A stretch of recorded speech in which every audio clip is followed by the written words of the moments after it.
আসসালামু আলাইকুম। স্বাগত জানাচ্ছি আন্তর্জাতিক সংবাদে। শুরুতেই থাকছে সংবাদ শিরোনাম। প্রথমে জানিয়ে দেব, আফগান সীমান্তের কাছে হামলায় পাকিস্তানের ৮ জন সেনা নিহত।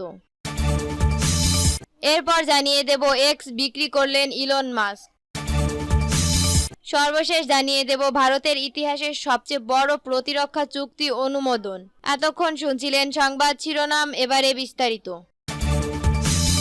আফগান সীমান্তের কাছে হামলায় পাকিস্তানের ৮ সেনা নিহত।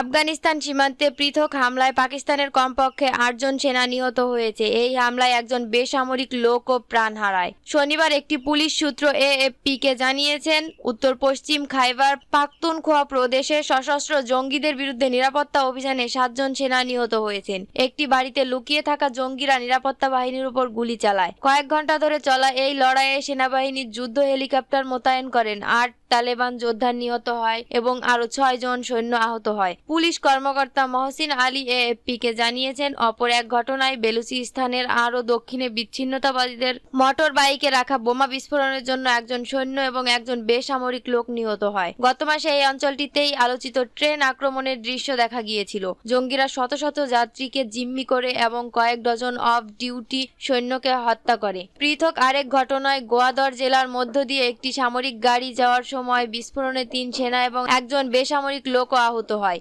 অঞ্চলটিতে উল্লেখযোগ্য চীনা অবকাঠামো রয়েছে। এএফপির এক পরিসংখ্যান অনুসারে বছরের শুরু থেকে খাইবার পাখতুনখোয়া এবং বেলুচিস্তানে পাকিস্তান সরকারের বিরুদ্ধে লড়াইরত সশস্ত্র গোষ্ঠীগুলোর হামলায় ১৯০ জনেরও বেশি মানুষ নিহত হয়েছেন। তেহরিক ই তালেবান পাকিস্তান নামে পরিচিত পাকিস্তানি তালেবানরা মার্চের মাঝামাঝি সময়ে নিরাপত্তা বাহিনীর বিরুদ্ধে বসন্ত অভিযান ঘোষণা করেছিলেন।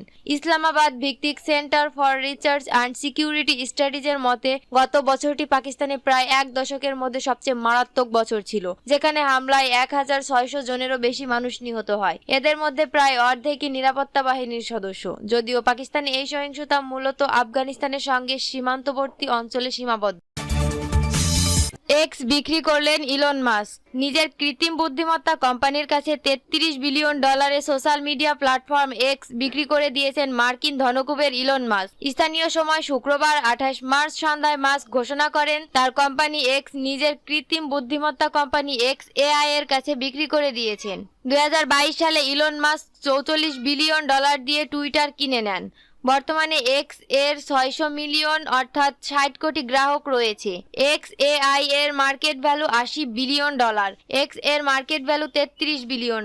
সোশ্যাল মিডিয়া প্ল্যাটফর্মটির ঘাড়ে $১২ বিলিয়ন ঋণ রয়েছে, সেটিও এক্স এআই বহন করবে। মাস্ক তার এক্স অ্যাকাউন্টে লিখেছেন, এই চুক্তির ফলে এক্স এর মূল্যমান $৩৩ মিলিয়ন। মাস্ক এক্স পোস্টে বলেছেন, এক্স এআই এবং এক্স এর ভবিষ্যৎ একে অপরের সাথে জড়িত। আজ আমরা আনুষ্ঠানিকভাবে ডেটা, মডেল, গণনা এবং প্রতিভা একত্রিত করার পদক্ষেপ নিচ্ছি। এই সমন্বয় এক্স এআই এর উন্নত এআই ক্ষমতা এবং দক্ষতাকে এক্স এর বিশাল আয়ত্তের সঙ্গে মিশ্রিত করে অপরিমেয় সম্ভাবনার দ্বার উন্মোচন করবে।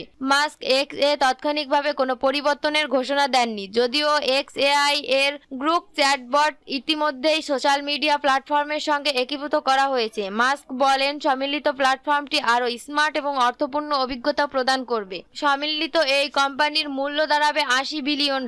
২০২২ সালে টুইটার নামে পরিচিত প্ল্যাটফর্মটি কেনার পর থেকে মাস্ক বেশ কিছু পরিবর্তন এনেছেন, যার ফলে বেশ কিছু বিজ্ঞাপনদাতা সরে যেতে বাধ্য হয়। অধিগ্রহণের কয়েক মাসের মধ্যেই তিনি কোম্পানির ৮০% কর্মী ছাঁটাই করেন। তিনি প্ল্যাটফর্মের মূল নীতিতে ব্যাপক পরিবর্তন আনেন। ভারতের ইতিহাসের সবচেয়ে বড় প্রতিরক্ষা চুক্তি অনুমোদন। ৬২০ বিলিয়ন রুপির বেশি মূল্যের ১৫৬টি হালকা যুদ্ধ হেলিকপ্টার এবং প্রশিক্ষণ ও অন্যান্য সংশ্লিষ্ট সরঞ্জাম ক্রয় চুক্তির অনুমোদন দিয়েছে ভারত। শুক্রবার ২৮ মার্চ ভারতের নিরাপত্তা সংক্রান্ত মন্ত্রিসভা কমিটি দেশটির ইতিহাসের সবচেয়ে বড় প্রতিরক্ষা চুক্তিটি অনুমোদন করেন। পরে এতে প্রতিরক্ষা মন্ত্রণালয় সই করে বলে সরকারি বিবৃতিতে বলা হয়েছে। ভারতের রাষ্ট্র পরিচালিত প্রতিরক্ষা প্রস্তুতকারক প্রতিষ্ঠান হিন্দুস্তান অ্যারোনটিক্স লিমিটেড এই হেলিকপ্টারগুলো সরবরাহ করবে। ভারতীয় সেনাবাহিনী ৯০টি হেলিকপ্টার পাবে এবং ৬৬টি পাবে বিমান বাহিনী। রুশ সংবাদ মাধ্যম RTর প্রতিবেদন বলছে, LCH প্রচণ্ড মডেলের আক্রমণাত্মক হেলিকপ্টারটি ৫ মিটার উচ্চতায় উঠতে এবং অবতরণ করতে সক্ষম। এই বৈশিষ্ট্যের কারণে এটি পাকিস্তান ও চীন সীমান্তবর্তী সংবেদনশীল এলাকায়, যার মধ্যে সিয়াচেন হিমবাহ এবং পাহাড়ি পূর্ব লাদাখের মতো অঞ্চল রয়েছে অভিযান চালাতে সক্ষম হবে। হেলিকপ্টারগুলো আকাশ থেকে আকাশ এবং আকাশ থেকে ভূমি উভয় ধরনের অভিযান পরিচালনার জন্য সজ্জিত, যা শত্রুপক্ষের বিমান প্রতিরক্ষার ব্যবস্থাকে নিষ্ক্রিয় করতে সক্ষম। উন্নত যোগাযোগ এবং ডেটা শেয়ারিং সিস্টেমের মাধ্যমে নেটওয়ার্ক কেন্দ্রিক যুদ্ধের প্রযুক্তি আছে এটিতে।